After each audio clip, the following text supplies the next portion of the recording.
hello. Just reading the New York Times, as I'm wont to do when I want to drive myself mad with rage, and I was reading a little ditty by Aziz Ansari, a funny little impish comedian, was on Parks and Rec and stuff, did some funny stuff at UCB for Trapped in the Closet, very amusing chap, and he is the New York Times darling boy these days because he's brown and they love getting their numbers up. But it is bizarre. It's all about how Trump makes his family feel unsafe. He advertised it as a fuck you to Trump. The drawing for the article has this cryptic image of this family walking through the darkness. Ooh. And in it, he talks about how racist we are and how much prejudice there is towards Muslims and how many lies we spread, which the opposite is true, but I'll get to that. And he talks about how on 9/11 he wasn't even dancing. He was walking around. He didn't have cell phone reception. His mom was scared for him. And then he said after the Orlando shooting, he had to call his mom and say, "Don't go to a mosque." And he goes, "Can you believe we live in a country where you have to call your mom and say, 'Don't pray'?" And I'm like, yeah, Muslims did those things, by the way. No, that's just a tiny minority. Those are just some freaks. No, actually, we've pretty much debunked that myth a few times over now. There's a good 50% of Muslims think suicide bombing is sometimes or often justified. When you factor in the whole world, it gets grim. Even in America, when you look at young Muslim males, you're finding about 1 in 4 think suicide bombing is sometimes or often justified. That's real bad. That's not real moderate. And another Indian Muslim, Fareed Zakaria, was talking about this on the weekend on his show, Why They Hate Us. And he seems to be doing the same sort of propaganda thing where he talks about how wonderful Muslims are and how we have it wrong. And his pitch is, the reason that ISIS hates us is because we're too free. And they're jealous. They hate our bikini bods and our rock and roll and our sunglasses and our Fonzarelli. No, dude. They hate us because the Quran says hate us. And in it he says, we have Bangladesh. He's got this strange Anglophile accent, which is so ironic that he's an Anglophile and he's living in America and he's talking about how great the place he just left was. But he's saying, we have Bangladeshi cab drivers that we know are Muslim and we do not think of them as terrorists, even immediately after a shooting. That is why they hate us. Total lie. He's just saying that so we'll be nicer. It's like this sort of damage control. That's what they all seem to be doing. Hassan Minhaj is the same way.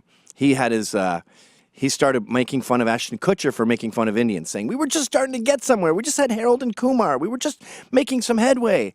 And then you ruin it for us by doing that accent and send us back 100 years. You weren't here 100 years ago, dude. What's with all this time traveling, by the way? Like Aziz is mad about Trump's policy and how it could affect his parents. He said, I want to monitor Muslims immigrating here or coming into the country. You'd have to get in a time machine before that affected your parents. They're already here, dude. Oh, he wants to deport them all. He never said that, so you don't get an article in the New York Times defending something that never happened. So Fareed, Hassan, and Aziz are all Indian Muslims. This is a country where we gave Muslims their own place. In India, the Muslims were causing a problem. Here's Pakistan. Please leave us alone. Nope. Still warring. As the trains were taking Muslims up north and Hindus down south, that Muslims were jumping on the trains, massacring people up until the 70s, murdering millions of people, Sikhs, Hindus. I love Indians. I think they're great immigrants. They don't take jobs. They create jobs. Their religion isn't oppressive. It looks pretty. I don't know. There's like an elephant lady and there's some blue kids and there's snakes and stuff everywhere. Seems cool to me. It doesn't affect my day. Their Bible doesn't say hate us. But no, we have to make it about guns when there's an attack. And it's not about Muslims. So don't go Muslim bashing. I'm not bashing you, dude, but you make twice the average American salary. So how about some gratitude? Dinesh D'Souza seems to have it right. He appreciates the Western world. But we have guys like the the Young Turks guy, Cenk Unger, talking about how horrible we are. Didn't you kill 1 million Armenians? You guys seem like you're the ones with an issue. But yeah, Hassan Minhaj gets on C-SPAN after the shooting and talks about how it's a cocktail of things that caused this shooting. Muslims doesn't come up. It's our problem with dealing with the mentally ill. It's our homophobia. And, of course, it's our gun laws. You see, guns are killing all these people to the tune of, well, there's only about 50 casualties a year on average. And the gun that you think goes, it actually goes, just like a handgun, just like my .30-06 hunting rifle. And you already tried banning assault rifles. It didn't work. It didn't affect it. And none of the amendments these people were sitting in on affected anything. Would have prevented a future shooting.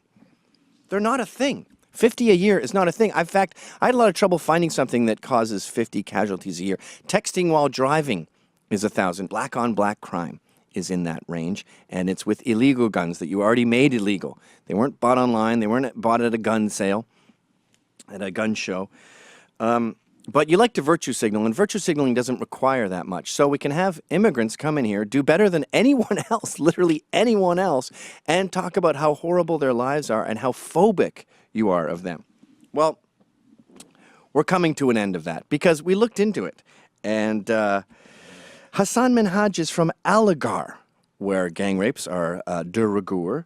The Ansaris come from Tamil. You remember the Tamil Tigers? Honor killings rampant there. Zakaria comes from Mumbai. Remember the hotel bomb there? 160 people murdered in one attack. The Orlando shooters from Afghanistan were little boys or totally normal rite of passage. So we've seen where you come from. And when you come here and tell us that it sucks, we go, no, it doesn't. And in fact, we're getting kind of sick of ingrates. And that is why Trump is going to win, because he recognizes that Western chauvinism is the logically correct place to be, and we refuse to apologize for creating the modern world.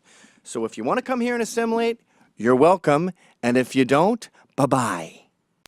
Did you like that? Okay, check it out. I got a whole comedy show called How's It Going, Eh? You just have to click right here to subscribe.